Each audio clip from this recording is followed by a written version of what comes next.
เรื่องการค้าการขายนั้นมันเป็นการเรื่องปกติเรื่องการต่อรองหั่นน่ะรัฐบาลใดมากกับเป็นแบบนั้น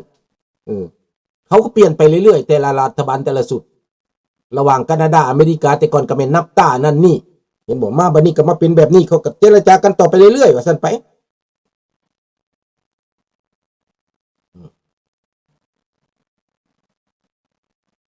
นั่นน่ะมันเจ็บใจแฮงได้ลูกหลานเอ้ยฆ่าตำรวจนายฆ่าตำรวจเพื่อผลประโยชน์ครอบครัวมันเพื่อผลประโยชน์ของเจ้าแขวงเพื่อผลประโยชน์ของเจ้านายและอยู่ในแขวงขมวนนะเป็นผลประโยชน์ทับซ้อนหลายที่สุดกงฟรีแดงแต่แรกเขาห้องเป็นผลประโยชน์ทับซ้อนหน้าที่กฎหมายบ่ปฏิบัติมาเฟียเป็นเจ้าเป็นนายสั่งรัฐบาลท้องรุ่นก็บ่ได้เฮ็ดหยัง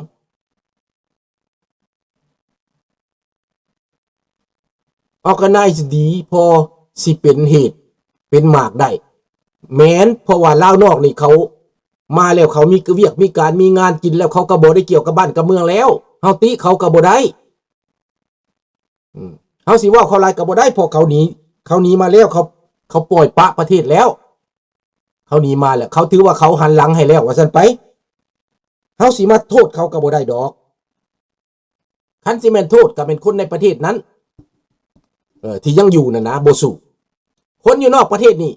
ถึงแม้ว่าเขาสิบ่สนใจหยังแต่ว่าถ้าว่าคนอยู่ในสู้น่ะเขาก็ซอยได้อันนี้แหละคนอยู่นอกเจ้าต้องคือเห็นว่า1ภาระของเขาก็ต้องเลี้ยงลูกเลี้ยงเต้าหาเงินหางานเพื่อซื้อบ้านซื้อซองเพื่อดำเนินชีวิตของตัวเองนี่ทุกแขวงน่ะในลาวน่ะเป็นโจรกันหมดเกือบหมดนั่นแหละหลานเอ้ยสวรรค์เขตคือกันทาวแขกคือกันเนี่ย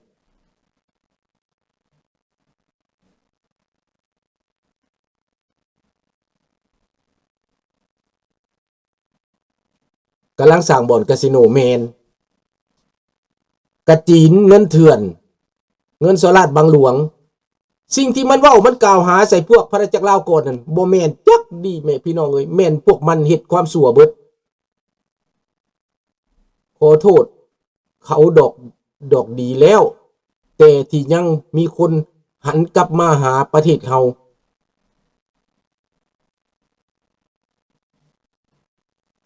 บ่โทษเขาก็ดีแล้วแต่เด้ที่ยังมีคนหันกลับมาหาประเทศเฮาว่าได้ใดก็เคียงดีๆเบิ่งดูหันกลับมาหาประเทศลาวนะหันกลับขึ้นมาหาหยังไล่เบิ่งดูหนูก่อนเว้าเบิ่งดูอันว่าหันกลับมาได้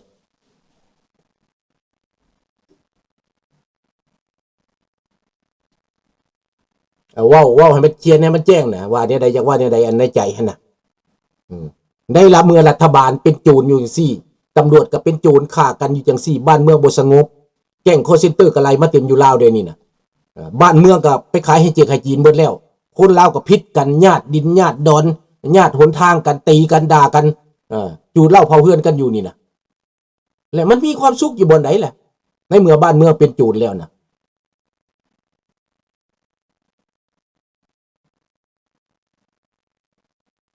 เบิ่งคือเบิ่งคนนายลาวนี่เป็นโจรทั้งนั้น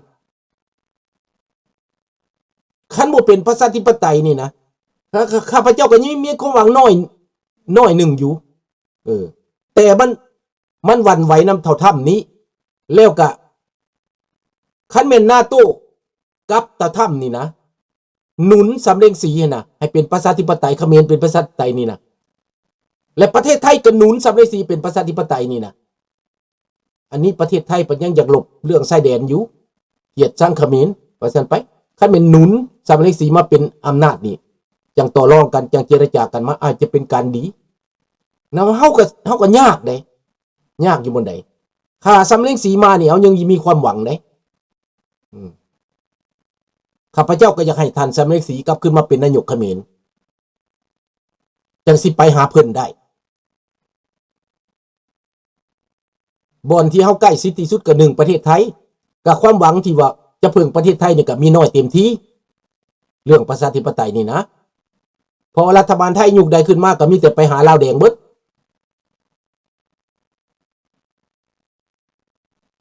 บ่โทษเขาดอกดีแล้วที่ยังมีคนหันกลับมาเบิ่งบ้านเบิ่งเมืองเฮาและอยากให้มันกลับเป็นประชาธิปไตยเส้นเก่าเส้นเดิมอันนั้นมันแมนก็มันต้องต่อสู้แล้วมันจึงได้เป็นคันบ่ต่อสู้มันสิได้เป็นบ่ท่านนุกร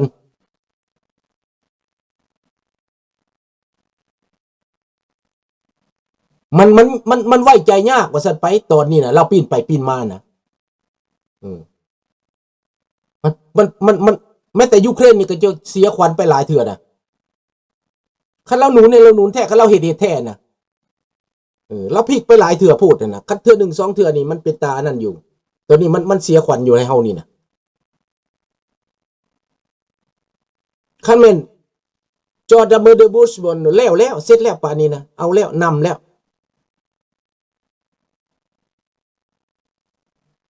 พอเท่าท่านี้แล้วใจเย็นโพดนะแล้วเฮามาคิดเบิ่งดูพี่น้องประเทศถึงขั้นว่านายตำรวจฆ่าตำรวจคือกันเพื่อผลประโยชน์ตัวเองนี่นะ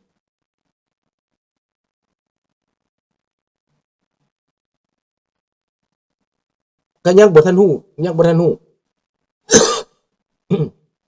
จักมันจริงหรือปลอมได้ยินว่าถ้ำนี่สั่งยูเครนสั่งนาโต้เตรียมพร้อมมันน่ะเฮาบ่ฮู้จักว่าจริงหรือบ่ตัวนี้นะพอมันข่าวเฟกหลายโพด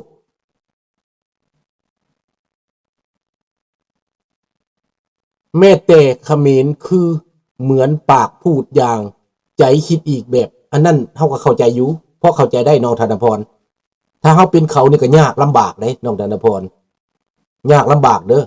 ถ้าเฮาเป็นเขมรน่ะเพราะว่าที่ตั้งกับการเมืองของเขา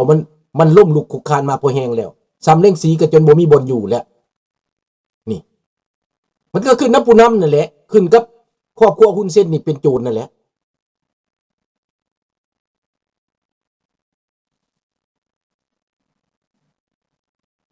มันซ่าโพดน้องจันทวีต่อเฮาสิอุกใจนี่น่ะยูเครนก็จนสิล่มสิเท่าน่ะ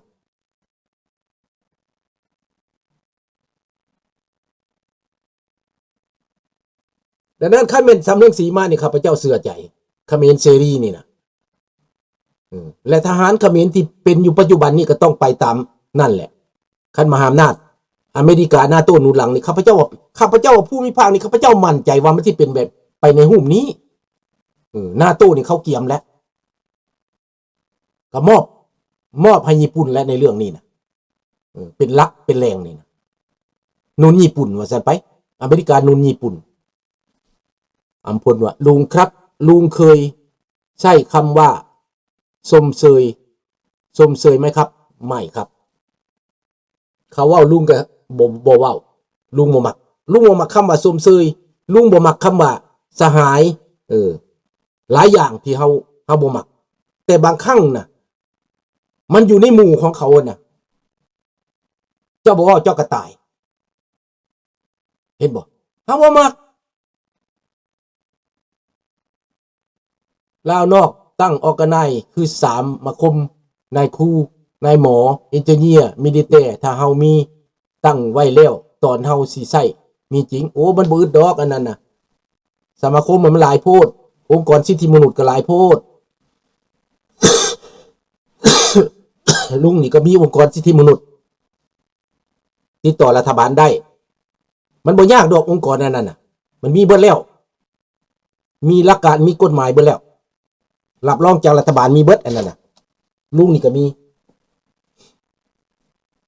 แต่ว่าต้องการให้โลกมันเปลี่ยนไปนะ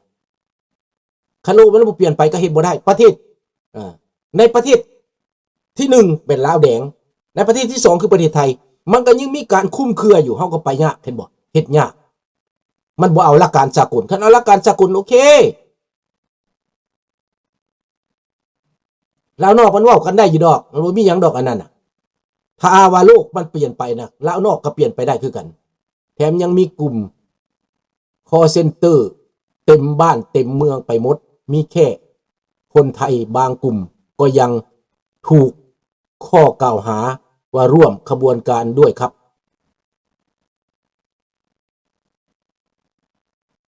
มันกระแมนน้องธนพรมันแมนคนไทยที่ไปหากินน่ะก็ย้อนว่ามันลำบากคือกันน้องธนพรพวกเขาไปหลังเถือกก็ลึกหลอกไปได้คนไทยไปน่ะหลอกไปได้หู้เท่าบ่ถึงการนั่นมันคิดว่าเป็นเงินละเฮ็ดเบิดอีหยังก็เฮ็ดเบิดเพื่อความอยู่รอดเขาก็เข้าใจอยู่พอลุงก็ไปอยู่เมืองไทยลุงก็ฮู้เฮาว่าผิดกฎหมายเขาก็ว่ามันบ่เป็นหยังพอแต่ได้กินได้ยากุมปากกุมท้องนั่นเฮานี่มันมีกินแล้วมันเว้าได้ลุงก็เห็นใจอยู่บ่แม่นบ่เห็นใจได้คนที่ไปเฮ็ดผิดน่ะ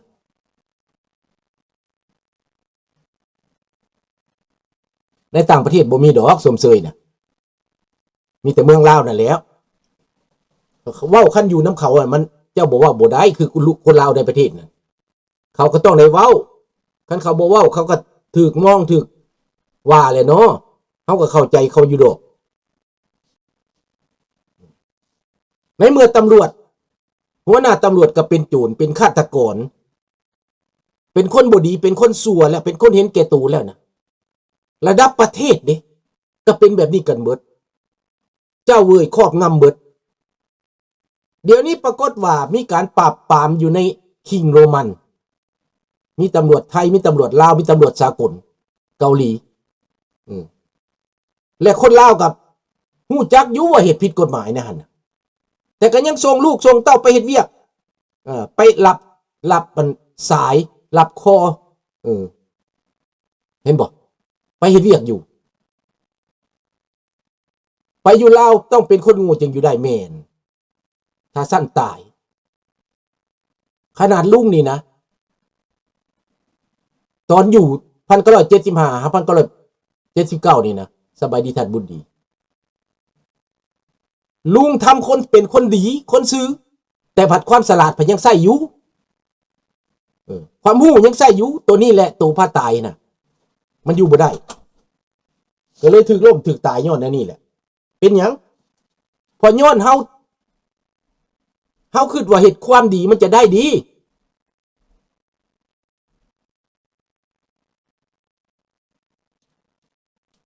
ไปลาวต้องเป็นคนโนแมนแล้วมีคนบอกแล้วแมน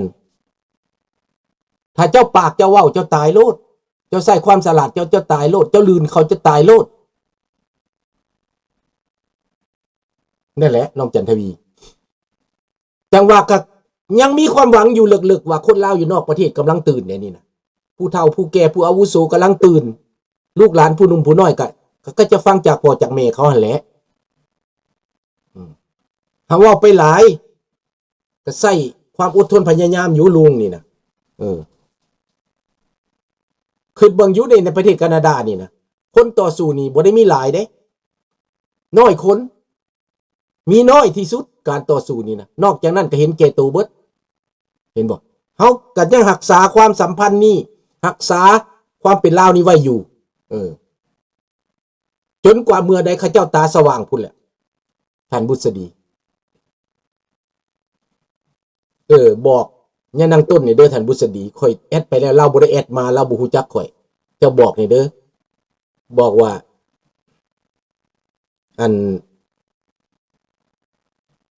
สมหวังพรประเสริฐนี่แม่นข่อยเด้อเจ้าบอกเราแน่ข่อยแอดไปแล้วเราบ่รับเห็นอยู่แต่เราบ่รับเราบ่ได้อยู่ไกลข่อยดอกเราอยู่ประมาณ5 ชั่วโมงจากข่อยไปก็ไปหาเราได้ข่อยเอาวันเสาร์วันอาทิตย์ไปก็ได้วันศุกร์แล้ววันศุกร์ไปวันอาทิตย์กลับมาก็ได้นะที่ไปลินน้ำเราอยู่ปรากฏว่าเราเข้าคาทอลิกบ่หรือเข้าหยังแคทอลิกบ่หรือคริสเตียนนี่แหละเห็นนั่นในอันนั้นเราเนาะบอกเรานี่เด้อ ขอบใจหลายๆอยากเล่าเรื่องหลังให้เราฟังเท่านั้นซื่อๆดอกความจริงมันก็ควรจะหู้นะนี่แหละประเทศลาวมันบ่มีความเป็นธรรมมันบ่มีความยุติธรรมพี่น้องแต่พี่น้องคิดว่าเนี่ยได้นายตำรวจฆ่าลูกน้องตัวเองเพื่อเงินเพื่อผลประโยชน์